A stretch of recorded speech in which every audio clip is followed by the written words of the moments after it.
Ако имате подуване, стомаха, колит, гастрит, рефлукса, това е киселини и доста често пиете някакви обезболяващи, но нищо не се получава, стигате дори но доста често до лекарски заведения, но и там никой не помага, защото предписват едни лекарства, които в действителност не ни помагат, а просто затъпяват болката и след това болката пак се отключа.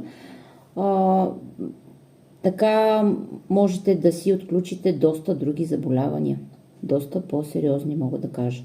Затова, ако си прочистите организма с алоe вера, с мед, вие ще си решите проблемите.